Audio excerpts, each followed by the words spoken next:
Bonjour, bienvenue dans cette nouvelle vidéo.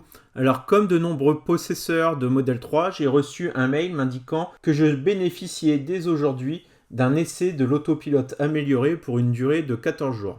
Il s'agit derrière ça de l'option qu'on appelle EAP et qui est facturée habituellement 3800 €. Petite polémique par rapport à ce mail puisqu'il est écrit « Abonnez-vous ». Est-ce que c'est une erreur de traduction ou est-ce que réellement l'abonnement va être possible d'ici quelques jours? Alors l'autopilote amélioré par rapport à la capacité de conduite entièrement autonome, cette option est facturée 7500 €. La grosse différence aujourd'hui, elle se situe uniquement au niveau de la reconnaissance des feux et des actions qui s'en suivent. Bien entendu, la capacité de conduite entièrement autonome, qu'on appelle FSD, va par la suite s'étoffer d'autres fonctionnalités telles que la conduite en ville. Alors pour commencer, à noter aucune mise à jour reçue pour utiliser cette fonctionnalité. Après avoir reçu le mail, je check mon application et effectivement j'ai une nouvelle icône, un petit volant avec écrit à côté sortie auto. Au niveau de la voiture, il y a aussi un petit clic à valider pour l'activer et bien entendu les habituels avertissements, attention, c'est une version bêta, on n'est responsable de rien, etc. etc. Bon, première tentative de chez moi, vous avez vu, la voiture n'a pas bougé d'un poil. Avec un avertissement, la sortie auto n'est pas disponible sur la voie publique. Même si je ne suis pas sur la voie publique, la voiture considère que je suis trop près de la voie publique et qu'il n'est pas possible de mettre une seule roue proche du trottoir. Donc dans mon cas et dans la configuration que je suis au niveau de ma voiture, c'est inutilisable. À oublier si vous pensiez peut-être sortir votre véhicule de chez vous le matin. J'arrive par contre quand même à lui faire une petite marche arrière. Mais vraiment, il faut être à 1 mètre du véhicule. Et en plus, c'est vraiment marche arrière, ligne droite, et elle s'arrête et elle ne veut plus avancer. Je laisse tomber et je vais essayer le parking auto. Donc si vous êtes dans une configuration où il y a une place de parking avec un véhicule à droite et à gauche, au moment où vous enclenchez la marche arrière, elle vous propose un bouton marqué démarrer. Je clique dessus. Et là, c'est parti, la voiture fait la manœuvre d'elle-même. Bon, ça fait un petit peu bizarre quand même de voir le volant tourner un petit peu dans tous les sens sans qu'on en ait le contrôle. Surtout que je trouve que les manœuvres se font assez rapidement. J'ai une Mégane qui a la même fonctionnalité, c'est beaucoup plus lent. Bon, par contre, si j'étais elle, j'aurais fait une marche avant de faire ma marche arrière, parce que du coup, il n'y a pas assez de place, elle va devoir s'y prendre en plusieurs fois. Mais au final, elle y arrive très bien quand même. Bon, on peut dire que ça fonctionne, mais il faut quand même être dans une configuration, les lignes tracées au sol, des voitures de chaque côté. J'ai pas réussi à me garer autrement que dans cette configuration-là. Au niveau des lignes, on a l'impression qu'elle est plus garée sur la droite que sur la gauche, mais en réalité, elle est plutôt garée au milieu des deux voitures, et non pas par rapport à la ligne. J'ai autant d'espace à droite qu'à gauche pour ouvrir les portières. Après ça, j'ai fait une autre tentative. Bon, ça marche du premier coup.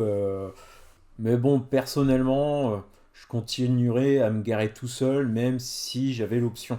Donc personnellement, les deux premières choses que j'ai testées, la sortie auto, pour moi en France, aucun intérêt parce qu'il faut vraiment être à côté du véhicule. Ensuite, le parking auto, je ne suis pas candidat à ce genre d'option.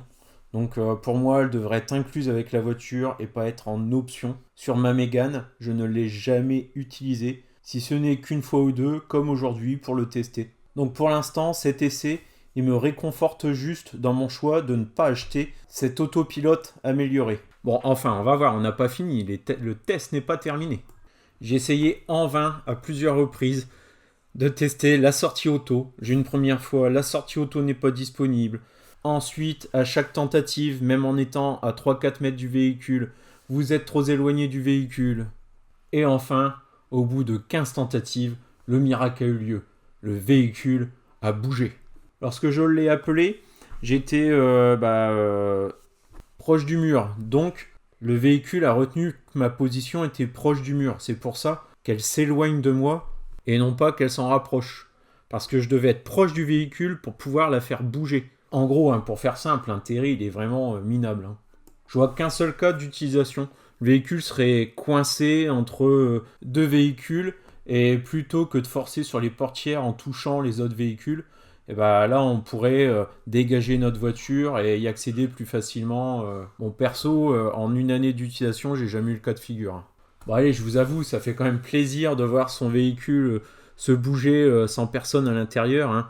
Et étant un peu geek, merci Tesla d'avoir proposé cet essai gratuit. Ensuite, je suis désolé, mais il va m'en falloir plus pour me convaincre. Mais là, pour l'instant, même pour 10 € par mois, je suis pas acheteur. Bon allez, avant de partir, je me gare une dernière fois. Et là, surprise, sur la fin du parking auto, il y a une petite bordure jaune qui délimite les places. La voiture bloque dessus et elle arrête brutalement la manœuvre et passe en mode réglage accès facile, c'est-à-dire mon siège recule, le volant remonte afin de me faciliter la sortie.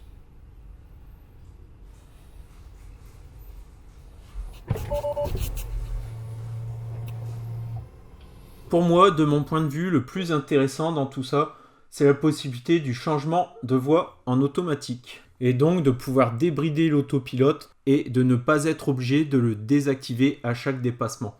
C'est ce que je vais essayer. En plus, c'est quasiment ma seule occasion de l'essayer, parce qu'à écouter les sites d'information, hein, le 3e confinement est pas loin, du moins pour ma région. Ces 14 jours d'essai, là, ils tombent vraiment pas au bon moment. Enfin bon, c'est déjà bien. Alors effectivement, un petit coup de clignotant, une petite pression sur le volant et la voiture fait le reste.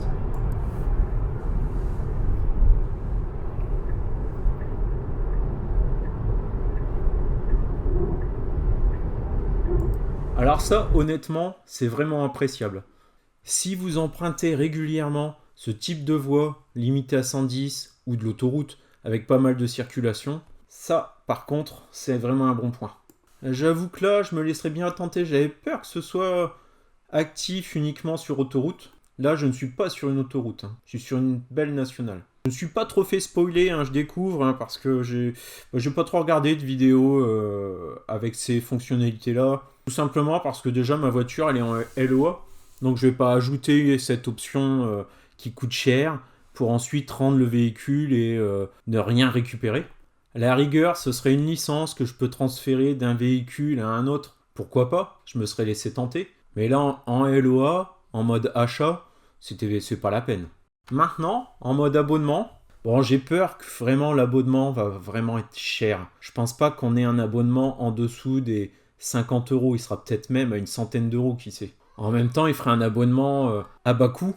Ceux qui l'ont acheté, bah, il y aurait de quoi faire la gueule quand même. Il faudrait au minimum, je pense, que acheter cette option revienne moins cher que de prendre un abonnement sur 5 ans. En étant sur cette base, si je fais 3800 € divisé par 60 mois, ça fait quand même du 63 € par mois. Et s'il n'y a que le FSD en option qui est à plus de 7000 €, là je vous en parle même pas, on dépasse les 100 €. Donc là, dans le GPS, je viens de rentrer une destination, on voit que je passe vraiment en pilotage automatique. Et même la sortie de voie auto se fait, le clignotant s'enclenche de lui-même et la voiture tourne vers la sortie. Et je ne suis pas sur autoroute, hein. Donc moi, je pensais que ça ne fonctionnait que sur le réseau autoroutier. Donc c'est plutôt pas mal, hein. C'est plutôt pas mal. Cette fonctionnalité-là, elle m'a convaincu par contre. Elle se débrouille vraiment pas mal, même avec des voitures devant. Elle adopte une bonne allure et ne ralentit personne.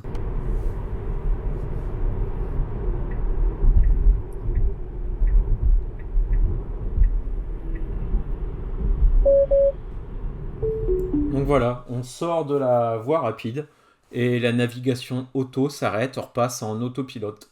Très honnêtement, moi ce que j'espère, c'est que cette option-là soit en abonnement, mais en abonnement sans engagement de durée. C'est-à-dire si je peux le prendre uniquement quelques mois dans l'année, là où je vais faire des gros trajets, pourquoi pas? Donc pour faire simple, 2 mois dans l'année. Et aussi quand même une limite, 50, 60 € par mois pour un EAP, mais pas plus. Merci d'avoir regardé cette vidéo. Dites-moi en commentaire ce que vous serez prêt à mettre mensuellement pour avoir une telle option. Et puis si de votre côté, ça vous intéresse ou pas de l'avoir. Merci et à bientôt dans une future vidéo.